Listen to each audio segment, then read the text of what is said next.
mis amigos, sean todos bienvenidos a una entrega más de Ensayo Jurídico. Las gracias a Dios por permitirnos llegar hasta ustedes.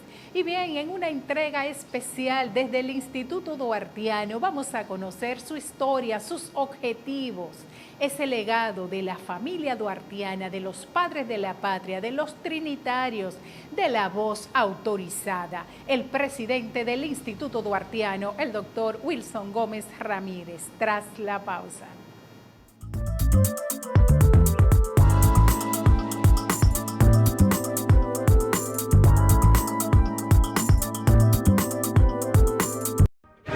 La ley número 210-19 es la nueva disposición que regula el uso correcto de los símbolos de la patria. Son estos: la bandera nacional, el escudo nacional y el himno nacional. Amar la patria es respetar estos elevados símbolos de la dominicanidad. Un mensaje del Instituto Duartiano llega a ustedes gracias a la generosidad de este medio.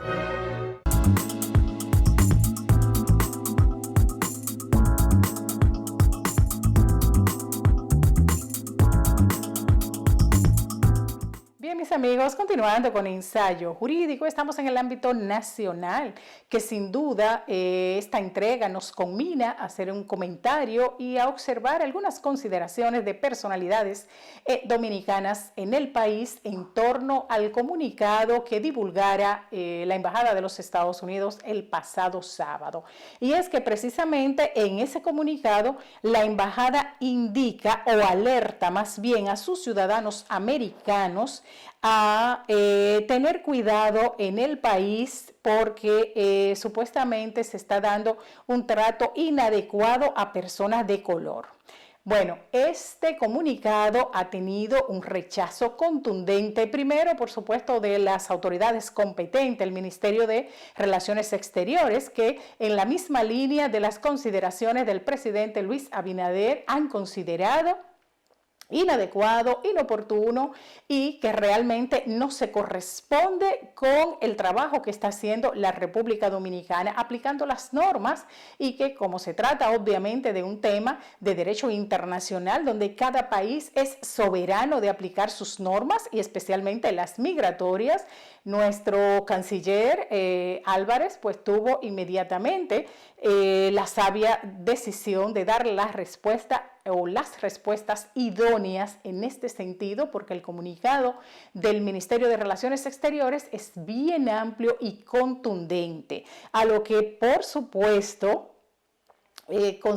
consideramos particularmente y abrigamos la esperanza que quizás este comunicado emanado de dicha embajada, como decía anteriormente, quizás no se corresponda al sentir general de estas autoridades, porque imagínense que es nuestro primer socio comercial, las relaciones que hemos llevado con ellos y en un tema tan contundente que definitivamente las naciones son, como decía, soberanas de aplicar sus normas. Por lo que consideramos que de verdad muy desacertado, abrigamos la esperanza en que, como pidió el Ministerio de Relaciones Exteriores, se retracten, de verdad que publiquen sus consideraciones oportunas en este sentido, porque de verdad que abrigamos, como digo, la esperanza de que este no sea el sentir de las autoridades en conjunto de la Embajada de los Estados Unidos, porque definitivamente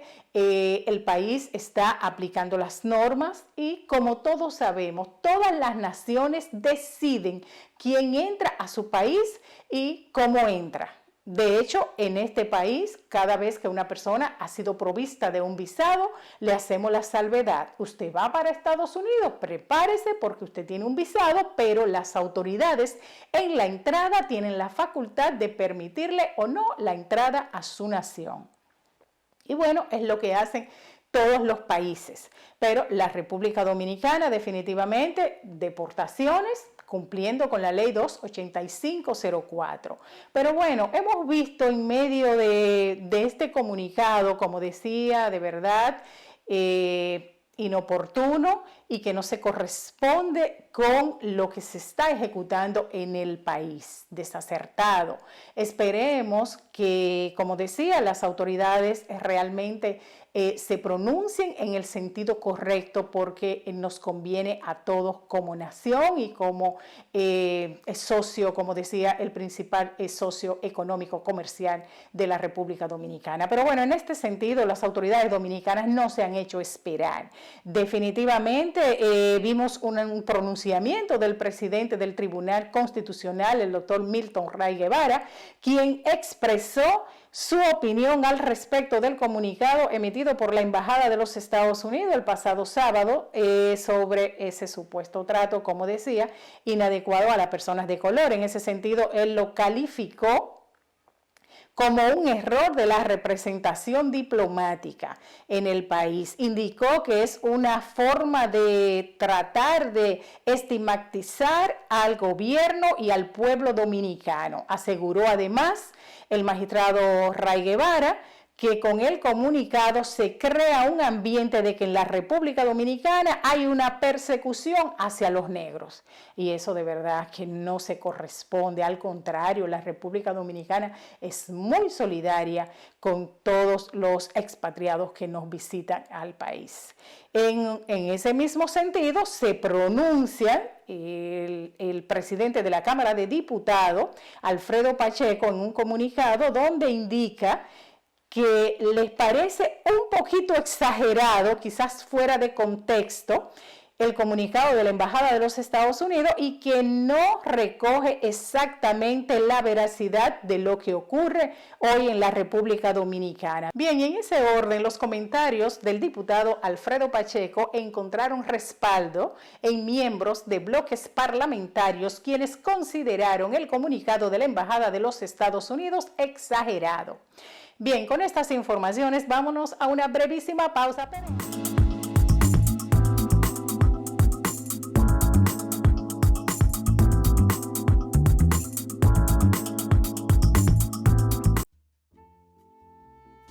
La violencia intrafamiliar debe ser denunciada en tiempo, reconociendo la violencia verbal y haciendo la denuncia con apego a la Ley 2497.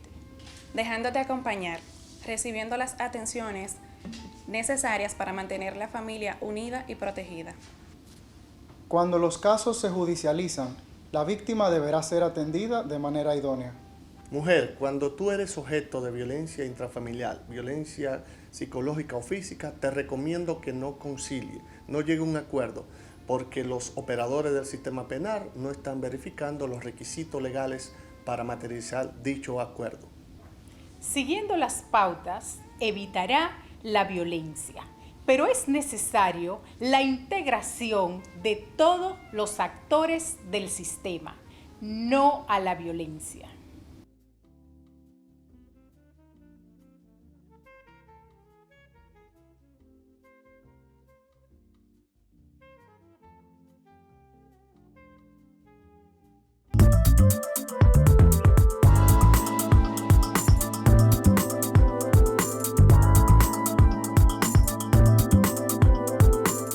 Amigos, continuando con Ensayo Jurídico y en esta transmisión especial desde el Instituto Duartiano, donde realizamos el programa de esta entrega. Ahora vamos a pasar a un recorrido por el Museo de Juan Pablo Duarte y la familia Duarte X. Vamos a conocer su historia en imágenes valiosísimas, bajo el control y guía de la licenciada Anabel Caraballo. Veamos.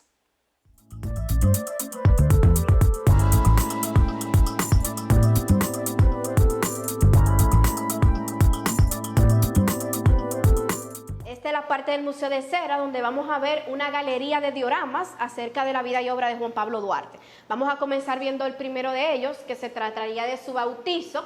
Como ya saben, fue bautizado un 4 de febrero de 1813 en la iglesia Santa Bárbara. Aquí tenemos la representación de lo que serían los padres, Juan José Duarte, Manuela Tíez, sus padrinos detrás, Luis Méndez y Vicenta de la Cuevas, y dos hermanos mayores de Duarte, porque era una familia bastante grande, eran 8 en total. Estaba Vicente Celestino y María Josefa. Duarte con 9 días de nacido, que fue bautizado por Juan Luis Domínguez, que era el províspero de la iglesia, ¿verdad? Vamos a seguir viendo el próximo episodio, que se trataría de esta hermosa pareja.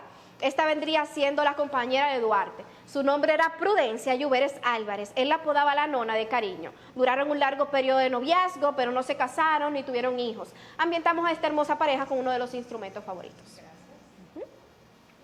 Por aquí vamos a proceder a ver entonces lo que sería la ambientación de la ocupación haitiana, que fue llevada a cabo un 9 de febrero del año 1822. Para ese periodo, Juan Pablo Duarte tenía 9 años y lo acompañaba su madre, Manuela 10. La familia era comerciante y tenía un almacén en las Atarazanas. Ellos dos se encontraban justo al frente cuando vieron ingresar aproximadamente 12.000 tropas de haitianos.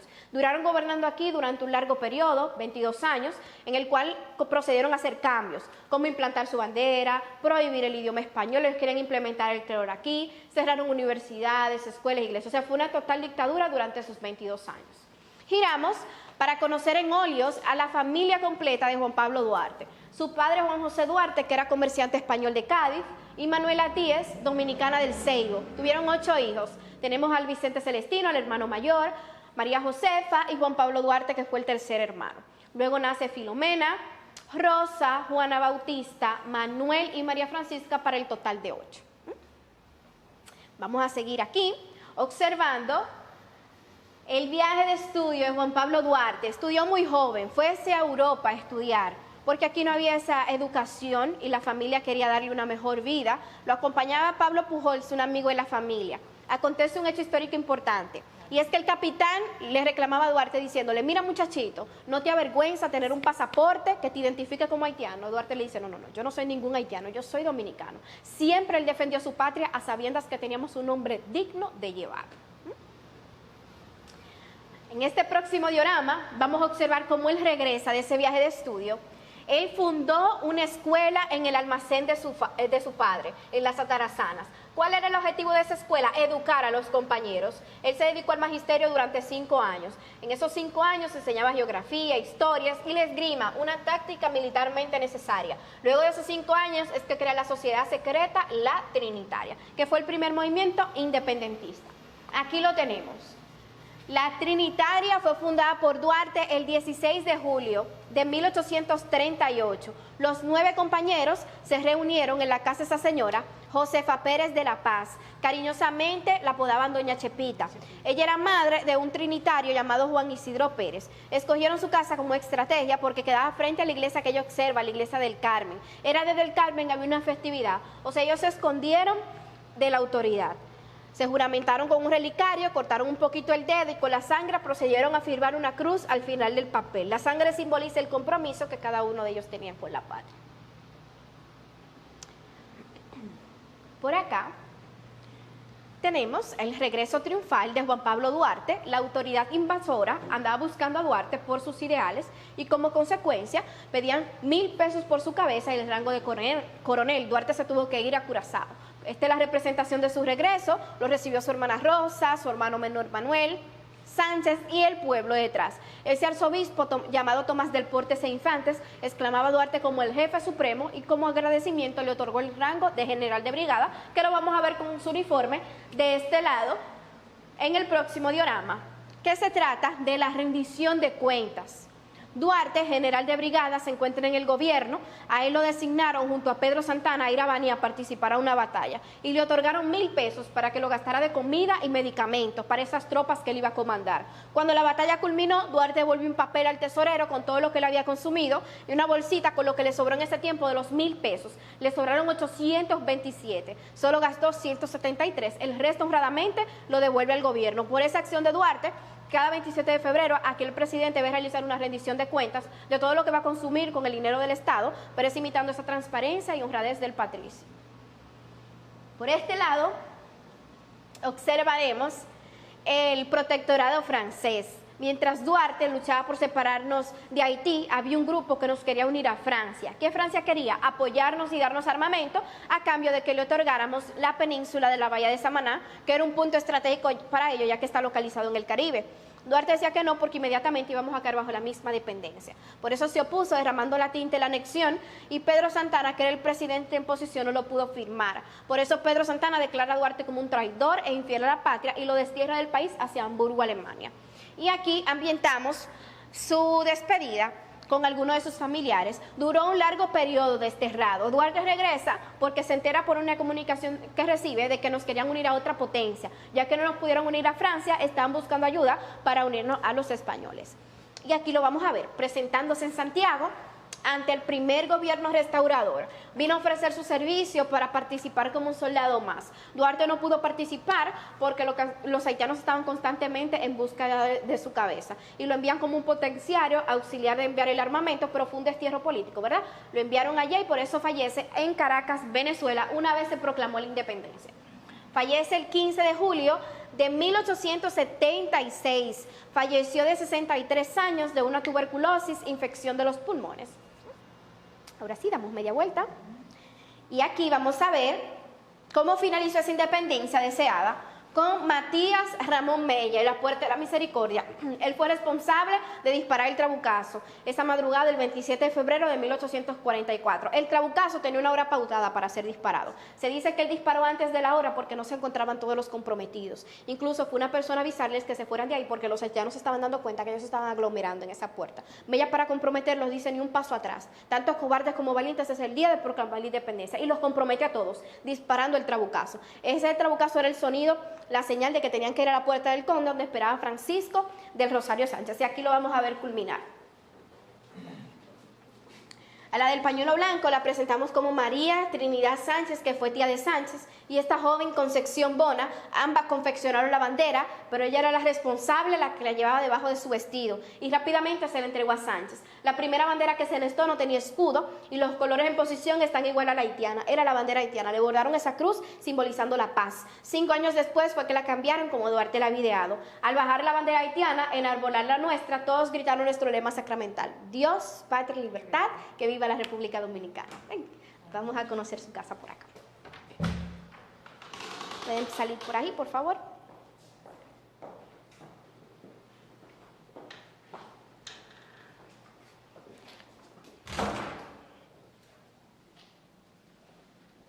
Bien.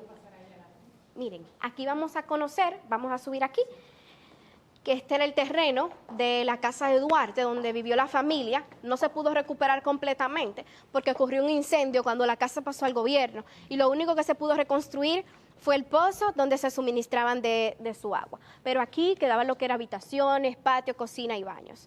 Lo que está allá atrás cerrado era parte de la caballeriza donde colocaban los animales. Lógicamente fue reducida para hacer la ambientación de lo que serían los bustos, aleóricos a los padres de la patria y trinitarios. Se escribió el juramento completo, se destacaron 2 de sus hermanos y doña Chepita, quien ofreció su casa para fundar la Trinitaria, y se escribió nuestro himno nacional con sus 12 estrofas, ¿verdad? Ahora vamos a proceder a entrar a lo que sería el inicio de la casa que quedaba por acá. Por aquí, pueden pasar. Bien, esta sería la ambientación de la entrada de la casa, ¿verdad? Lógicamente no está igual que antes, removimos piso, pintamos, mantuvimos su esencia en estructura, los arcos en la pared. La casa era de ladrillos y piedras y el mobiliario son en caoba centenaria, todo lo que hay aquí, pero de la época, ¿verdad? Acá tenemos a sus padres, Juan José Duarte y Manuela Díez. Su hermana Rosa Duarte se escribía con plumilla de ganso y Tintero fue la biógrafa de nuestro padre de la patria. Y por acá, caminando, vamos a observar el resto de las figuras haciendo su cotidianidad, ¿verdad? Bordando, hablando, tocando instrumentos musicales. La entrada principal de esta casa vendría siendo esta puerta. La cerramos y la ilustramos como se ve la calle Isabel la Católica, que era conocida como calle del Comercio o calle del Caño. Esta edificación de arriba es el Alcázar de Diego Colón, hacia allá de la Plaza España, pero así se ve ilustrada en ese tiempo. Y finalizamos por este lado con una hermosa figura de nuestro padre de la patria, Juan Pablo Duarte. Hasta aquí ha sido el recorrido, espero que a todos les haya gustado. Gracias por venir.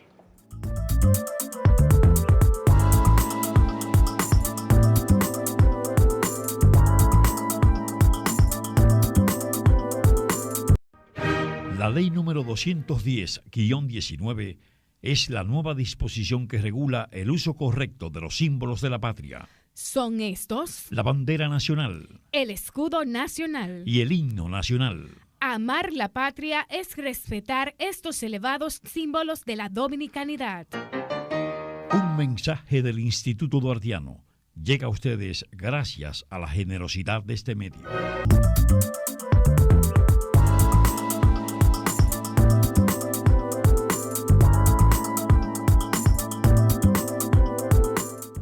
Amigos, continuando con Ensayo Jurídico, en esta entrega especial nos encontramos en el Instituto Duartiano con la grata compañía del doctor Wilson Gómez Ramírez, presidente del Instituto Duartiano. Y bueno, vamos a ver más adelante que esto no solo es el instituto, es la Casa de Duarte, es el museo y la biblioteca. Doctor Gómez, qué placer, muchísimas gracias por recibirnos y que nos permitirá llevar a las familias dominicanas este legado de los padres de la patria y de la familia duartiana sobre todo.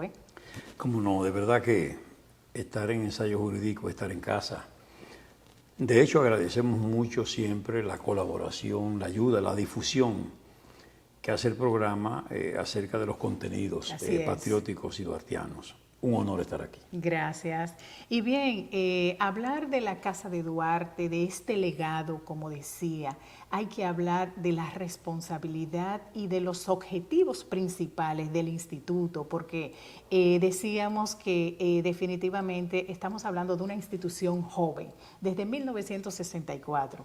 No soy muy buena en matemática, pero vamos a decir 58 años. Entonces, dentro de esos objetivos, llevar ese legado, la educación, que en estos tiempos definitivamente sabemos que ha sido muy difícil y obstaculizada a veces, de verdad, por la falta del sentimiento patriótico de muchas personas, que no debería de ser, pero esa responsabilidad del instituto, llevar esa educación, de reproducir ese legado de los padres de la patria, especialmente de Juan Pablo Duarte, ¿cómo ha sido, cómo se está llevando esa interacción con los dominicanos a nivel nacional e internacional? Cuéntenos sobre eso, por favor. Bueno, sí, la verdad es que fue un acierto de esos intelectuales que en 1964 se propusieron formar una entidad que asumiera la vida, el ejemplo y la obra de Juan Pablo Duarte, la línea seguida por los trinitarios y por supuesto todos los prohombres y las grandes mujeres de la patria que han hecho contribuciones, ¿verdad?, a favor de la consolidación de la independencia nacional.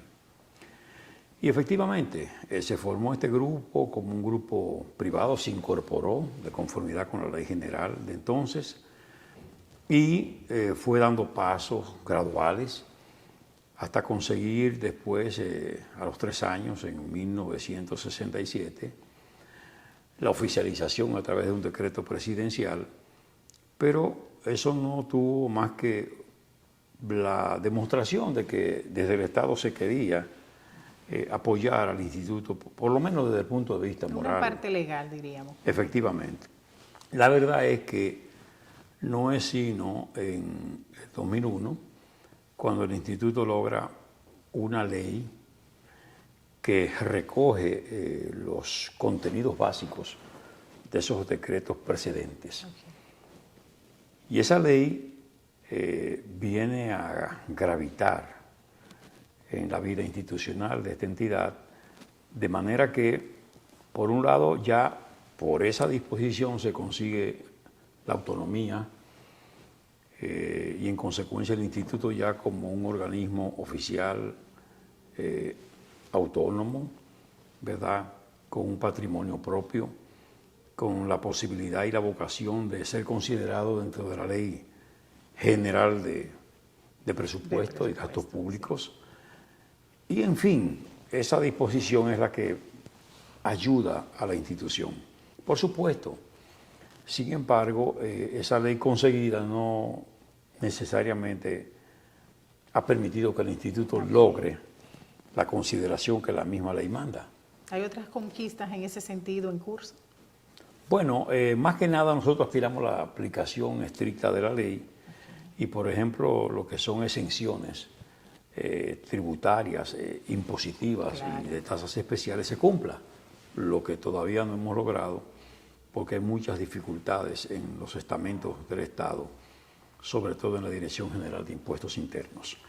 De todas maneras, el instituto se ha manejado estrictamente, cumpliendo con el mandato de ley, cumpliendo con todo lo que es normativa ética, para hacer estricto gasto, ¿verdad? Y particularmente transparente gastos, de manera que los recursos que llegan a la institución pues tienen una aplicación estricta y cabal. Bueno, pues esa ley también determina que el instituto haga la labor de control en lo que tiene que ver con la imagen y el nombre del padre fundador de la República. De ahí que, de conformidad con esa ley, todo pintor, todo escultor, todo retratista que reproduzca la imagen de Duarte para exhibirla en ámbitos públicos, pues necesita someter previamente al Instituto Duartiano una solicitud para que la directiva del instituto determine si esa figura se aproxima a los rasgos esenciales del padre fundador. Pero naturalmente el mismo legislador se encargó de decir que no puede tampoco el instituto coartar la libertad creativa del pintor, del escultor, del retratista, del artista. Y entonces, bueno, pues tomamos esos elementos, los conciliamos y procuramos que salga una imagen que respete esa libertad creadora, pero al mismo tiempo que no se aparte la figura de esos rasgos esenciales del padre de la patria y fundador de la República. Lo mismo con el caso de los nombres, es decir, cuando se le va a colocar el nombre de Duarte a una institución, ¿verdad? O a un comercio, o a alguien que quiere realmente destacar la figura, identificar una sociedad determinada con el nombre de Duarte, pues también necesita la autorización del Instituto Duartiano. Y ese es también un esfuerzo que hacemos nosotros. Y tenemos precedentes en los tribunales, de hecho, sobre eso, ¿no? Sí, sobre todo cuando se ha una irrespetado. Exacto, una imagen distorsionada también. O sea, respetado a Duarte, bueno, en esos casos hemos tenido nosotros que reaccionar. ¿Cómo reacciona la sociedad? Porque la sociedad dominicana es muy respetuosa del padre de la patria y de los fundadores, ¿verdad? En sentido general. Por cuanto esa disposición legal pues permite entonces que haya ese manejo, esa administración, ¿verdad?, de la imagen y el nombre del padre fundador. Y que la ley, como debe de ser, también tiene un régimen de consecuencia, tiene sanciones, y precisamente por esas sanciones que hemos visto el artículo 38 de la ley, que tiene sanciones de 15 a 30 días, y en caso de reincidencia también se duplica, y en caso de que sea agravada, pues que sea una falta mayor, pues entonces de 1 mes a 3 meses de prisión, y como multa se establece como parámetro los salarios mínimos. En el caso de sanciones menores, de 1 a 5 salarios mínimos. Cuando la falta es mayor, entonces de 5 a 20 salarios mínimos, y como usted ha dicho, que hay reincidencia, se duplica la sanción. Esa tiene que ver mucho con la ley de símbolos patrios, pero la propia ley del Instituto Duartiano, la que rige la vida del instituto, la 12701, que como he dicho es de 2001, establece también un régimen de sanción que va de multa a prisión para las personas que vulneran la imagen del patricio y respetan la imagen del patricio. Y ahí siempre se va a necesitar la activa colaboración de la autoridad, porque la autoridad tiene que ser muy enérgica y tiene que estar muy comprometida con esos valores y con la figura de Duarte, para que haya eficacia al momento de conocer esos casos, porque son casos que participan en cierto modo de una línea ética, independientemente de lo que tiene que ver con el delito y la transgresión, la violación a la ley penal, también hay una vulneración, ¿verdad?, a lo que es la ética Sí. Social, la ética histórica, podemos decir. Es importantísimo que a raíz de la promulgación de estas leyes que son tan oportunas precisamente para salvaguardar esos legados, pues también en la educación desde nuestras escuelas y a nivel universitario, porque estamos hablando ya de normas legales con un régimen, como decía, de consecuencias. Correctamente. Hay una interacción con las universidades específicamente en ese sentido, porque esto colaboraría muchísimo con la educación y el conocimiento de las normas. No basta con tenerlas, sino también que lleguen a los estudiantes que se están formando como futuros profesionales. Correcto. Mire, el instituto identifica como necesario que el Ministerio de Educación incorpore a su programa de estudios la materia moral y cívica. Pero es que no es un asunto voluntario, que pueda hacerlo o no. Es que la Constitución de la República manda como cuestión obligatoria que en los centros de enseñanza, tanto del ámbito público como privado, esta materia sea administrada al estudiantado. A eso que le llaman hoy inicial y básica. Sí. Porque es la única forma de garantizar una nueva ciudadanía, un ser comprometido con el país, con los valores de la patria, pero además, y lo dice el propio constituyente cuando estableció en ese artículo 63, numeral 13, que esa exigencia se formula para garantizar la paz social. Así es. Porque esos jóvenes, esos niños que se forman en valores, mañana se constituyen en celosos guardianes de la vida en sociedad correcta. Un niño formado en esos términos no va a arrojar basura a la calle, no va a ejercer violencia social ni violencia individual. Así es. Difícilmente va a cometer acciones impropias como la corrupción administrativa. Claro. Al momento de llegar a una función pública, un niño formado, Así ¿verdad?, es. con esos valores. ¿No? Y que si le enseñamos la rendición de cuentas de Juan Pablo Duarte. También, y que ese es un ejemplo. Ese inventario de ese Claro, viaje claro, por claro. Baní fue. Sí, sí, el hecho de él estar como comandante adjunto del Ejército Expedicionario del Sur en Sabana, Baní, Así es. que entró en divergencia con Santa Ana y entonces lo llaman a él con su Estado Mayor a Santo Domingo.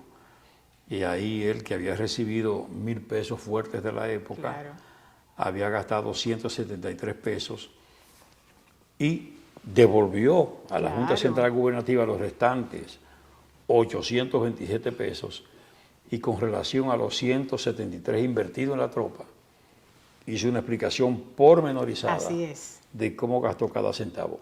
No había ninguna disposición legal que obligara a que Duarte hiciera eso.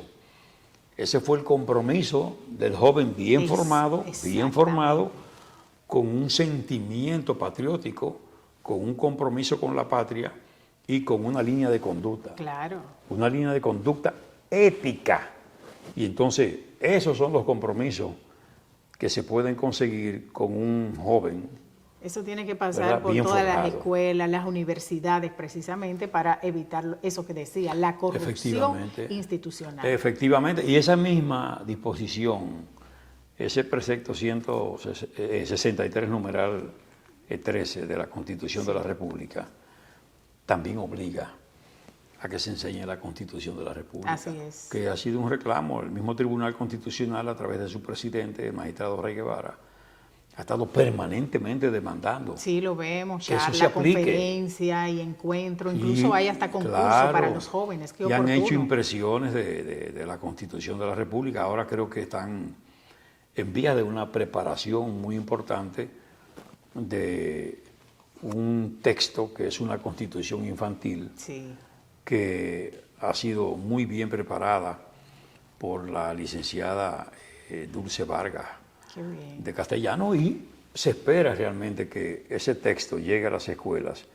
y que por fin se produzca la apertura para que se enseñe la Constitución de la República. Eso es una cuestión que que ni siquiera... Que no deberíamos exigirlo, ¿verdad? Digo, de hecho la Constitución manda que sea Exacto, obligatorio. que se cumpla. Pero independientemente de eso, como usted dice, debe ser como una iniciativa propia. Exactamente, del ministerio. Por lo que significa y la importancia que tiene, porque quien conoce la Constitución de la República como ciudadano, se constituye en un super ciudadano. Así es, eso es como la Biblia. El que conoce proverbio va a necesitar muy pocas herramientas para manejarse en la vida. Por eso el presidente del Constitucional dice que la Constitución de la República es la Biblia jurídico-social y que en consecuencia ese es un libro que no puede apartarse del ciudadano. Así es, doctor Gómez. Tenemos que ir a una brevísima pausa, pero al retorno yo quisiera que nos comente también sobre otras leyes, por ejemplo, como la 1307, sobre la obligación de iniciar y terminar los conciertos con la ejecución del himno nacional. ¿Cómo se está monitoreando este mandato? Tras la pausa.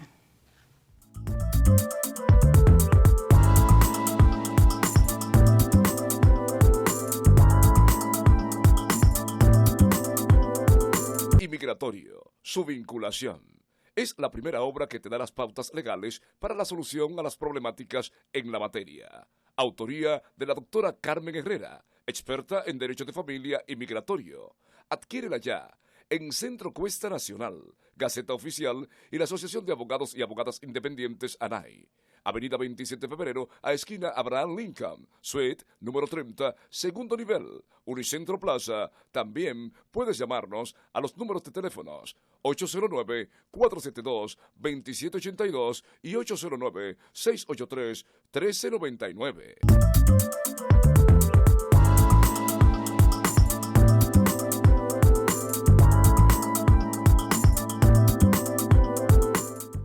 Amigos, continuando con ensayo jurídico, estamos en el Instituto Duartiano con la grata compañía del doctor Wilson Gómez Ramírez, llevando a ustedes y a todas las familias dominicanas e internacionales este legado, esta información del Instituto Duartiano, de todo lo que tenemos precisamente. Y bueno, doctor, antes de ir a la pausa, estábamos conversando sobre las normas, las leyes que rigen este instituto, y dentro de ella yo estaba comentando sobre la 1307 del 25 de mayo de 1937, que es la que trata sobre la obligación de iniciar y terminar los conciertos con la ejecución del himno nacional. Esto conlleva un seguimiento para que se pueda cumplir esta ley. ¿Qué podemos decir en ese sentido? Bueno, sí, es una disposición que manda muchas cosas y que necesita en todo caso la sensibilidad de los destinatarios de esta disposición legal. Es decir, manda eso, manda por ejemplo a que en la frontera las estaciones de radio y televisión hagan una difusión diaria de por lo menos 2 promociones al día relacionadas con el padre de la patria y con la simbología patriótica. ¿Se está cumpliendo eso? Nosotros la mandamos los insumos, mandamos las grabaciones, pero cumplir estrictamente no se cumple estrictamente. Algunas hacen una difusión por un tiempo, otras no hacen ninguna, pero llegará el momento en que necesariamente habrá que apelar al Ministerio Público a los fines de hacer cumplir la ley. Y esa ley prevé que la persona encargada de la instancia que corresponda el incumplimiento es la que tiene que responder por el no cumplimiento de esa disposición legal que es la ley 210-19, que es una disposición muy bien pensada, una disposición que fue el fruto del consenso de los tratadistas de la materia, de las instituciones vinculadas a la cuestión histórica, a la cuestión patriótica, y en consecuencia es un instrumento que debe ser muy útil para nuestro país y para la preservación de los valores patrios en sentido general. Y es muy lastimoso que definitivamente cuando esto no compete a todos definitivamente, porque ¿Qué más que seguir ese ejemplo, ese legado definitivamente que lo que va es a enriquecer la formación de nuestros hijos y de los... Lo que pasa es que esa disposición es interpretada como la intención del legislador de que los conciertos, sobre todo esos conciertos municipales que llamamos retretas, Sí. sean las que de manera pedagógica, como es una música especial, procura de alguna forma la educación musical de la gente, pues eso sean las actividades que comiencen y terminen con el himno nacional. Inclusive es una práctica de muchos años. Recuerde que mucha gente cuando quería acabar una actividad decía, bueno, ya tocaron el himno, es decir, ya terminó todo. Era porque precisamente en esos conciertos se terminaba todo, cerraban los conciertos cuando se interpretaba finalmente el himno nacional. Así es. Dando una vueltecita ya por el tema de otras agendas que se le han sumado al Instituto Duartiano, y es precisamente en los cambios que hemos observado a nivel nacional e internacional, porque podríamos decir que el país en los últimos años está siendo más bien vilipendiado por algunas instituciones, organismos internacionales que no valoran el esfuerzo y la entrega y la carga que tiene la República Dominicana directamente con nuestros vecinos haitianos. Si bien observamos hace unos días, vimos algunas publicaciones en medios de comunicación del alto costo económico que representa para la República Dominicana los costes en temas de salud, de la asistencia a las parturientas haitianas más que todo, porque aunque tenemos otros expatriados en el país, pero obviamente sabemos que la carga principal es precisamente, como decía, de estos vecinos.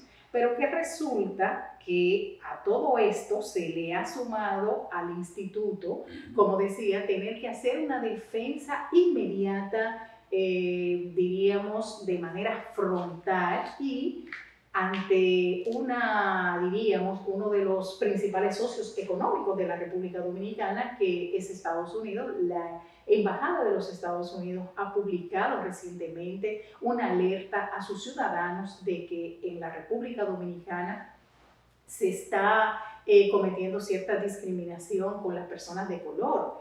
Y que bueno, esto nos ha sorprendido a todos, porque definitivamente no es el estilo de la aplicación de las normas de nuestros funcionarios en este país.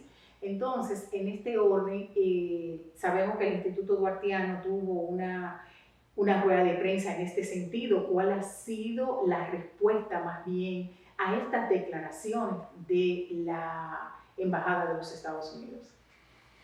Sí, mire, como usted dijo al principio de la formulación de la pregunta, nosotros de nuestro trabajo permanente de difusión del pensamiento, la vida y obra de Duarte a través de libros, cartillas, separatas, publicaciones, revistas, boletines, a través de videos, spot, nuestra radioemisora Radio Patria, La Voz de Duarte, que hace una difusión de 24 horas, los programas que tenemos en la radio, en la televisión oficial, sobre todo, Voz de las Fuerzas Armadas, Radio Educativa Dominicana, que es el órgano del Ministerio de Educación, etc.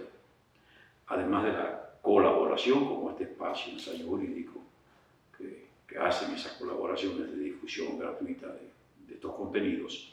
Bueno, pues, independientemente de todo esto, de los retratos, de los pósters, de todo ese trabajo de difusión que formulamos a través de las filiales, que son las representaciones del instituto en el extranjero, o los centros duartianos, que son los que nos representan en el interior.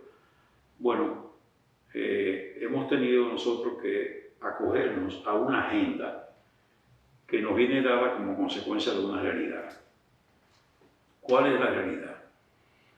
Bueno, ese bombardeo indiscriminado contra la República Dominicana por parte de organismos internacionales, la situación de Haití, una situación que si bien presenta hoy ribetes de gravedad y de peligrosidad, no hay duda que siempre ha estado. Lo único que se ha agravado como consecuencia de la crisis política que se presentan frecuentemente en ese país y que esta vez tienen unos componentes muy singulares como bandas armadas secuestrando, asaltando, controlando parte del territorio, ausencia de una autoridad que se advierta, instituciones quebradas prácticamente, y la indiferencia tanto de un sector importante de la clase gobernante haitiana como por parte de organismos internacionales como la ONU, la OEA.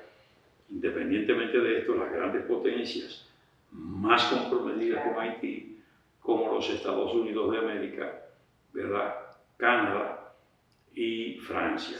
Esa indiferencia llama la atención a los dominicanos por cuanto no tienen ninguna razón de ser, ni ninguna explicación convincente, por cuanto la naturaleza misma de las Naciones Unidas, de la Organización de las Naciones Unidas, como organismo mundial, y de la Organización de Estados Americanos, OEA, como organismo regional, es precisamente acudir en ayuda de un país que está en una situación difícil, en una situación de infortunio, de pobreza extrema, de descomposición social, de caos, de anarquía. Así es. Al no reaccionar, los dominicanos, naturalmente, hemos llegado a la conclusión de que eso no es casualidad. Y doctor, en ese sentido le tenía yo un comentario de la débil decisión de la ONU, que hizo precisamente el pasado martes, en esta semana.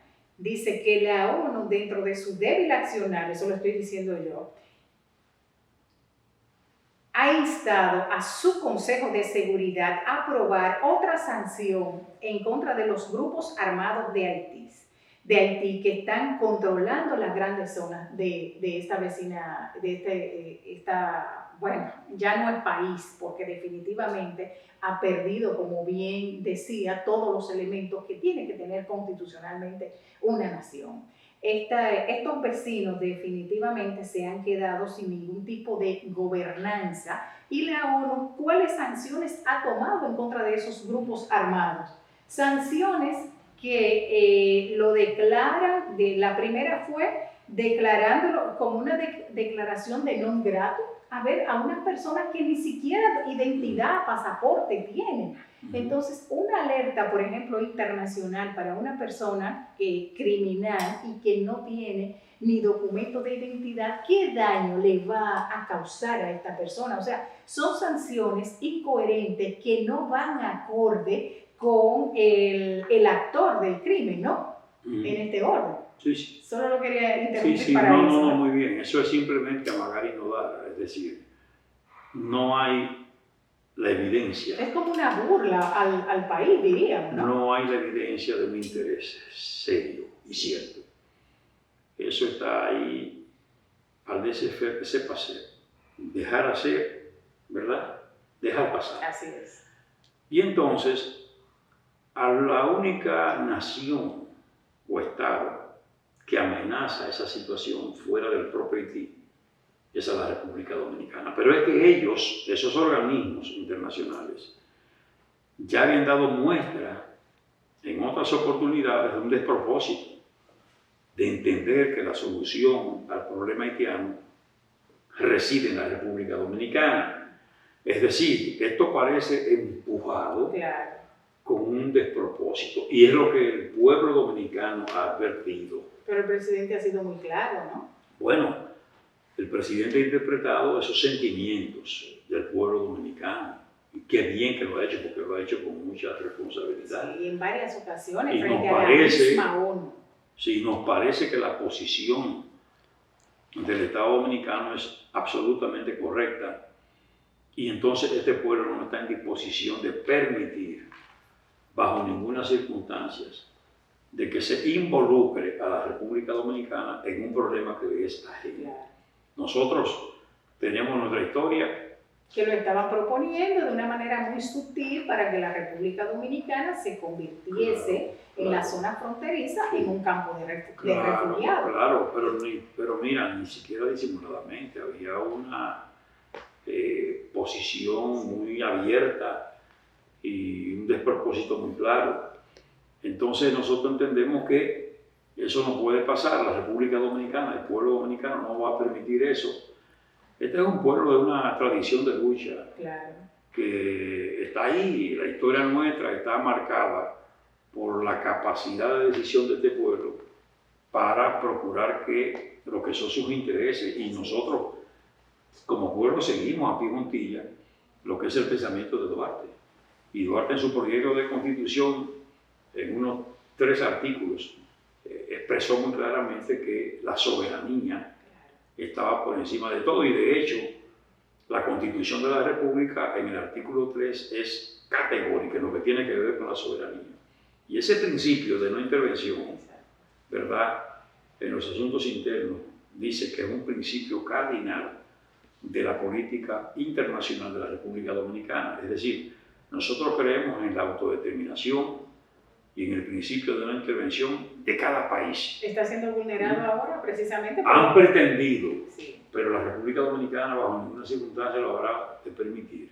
Y esos comentarios recientes de la propia embajada, bueno, sí, es lo que, vulnera un poco, ¿no? Bueno, en cierto modo es un desconocimiento del principio de autodeterminación por parte de esos personajes de la embajada norteamericana, que la República Dominicana ha comenzado a hablar en los términos en que ha debido hablar hace tiempo, porque precisamente el irrespeto de esos organismos, ¿verdad?, el irrespeto de los Estados Unidos, dicen algunos, no, que de la embajada, bueno, pero la embajada representa a los Estados Unidos.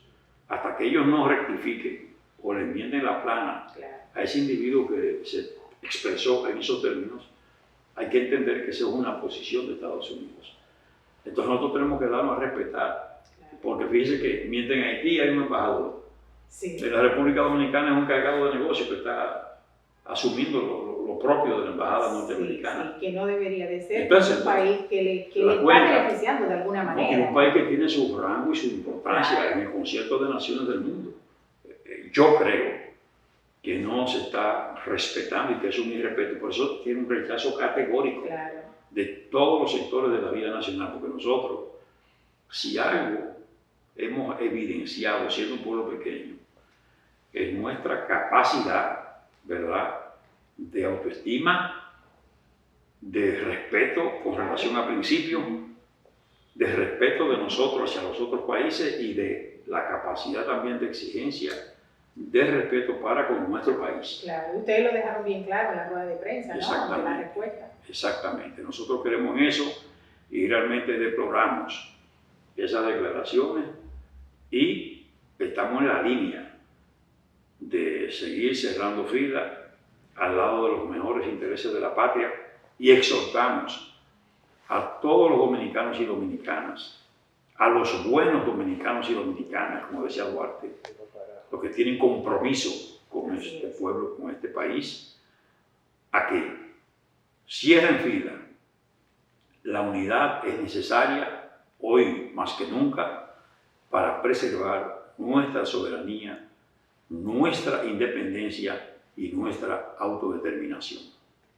Definitivamente, yo creo que no hay que agregar absolutamente más nada. Estamos comprometidos con la patria, con nuestra nación, y precisamente todo dominicano debe sumarse a esa enseñanza que nos comentaba desde el principio para seguir fortaleciendo ese legado de los padres de la patria, de los trinitarios, de esa familia tan importante que nos selló como dominicanos y que tenemos que seguir precisamente caminando en la línea de esos ejemplos.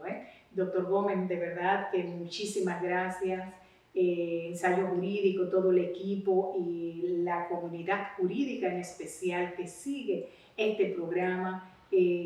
Le agradecemos y van a estar muy complacidos en observar esta entrevista que será retransmitida en otras ocasiones además, porque definitivamente es lo que necesitamos. Es un honor estar en Ensayo Jurídico.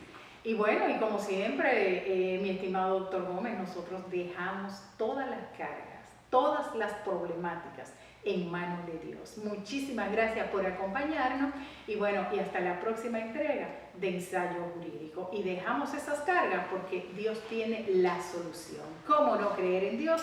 Y hasta la próxima entrega de Ensayo Jurídico. Amén.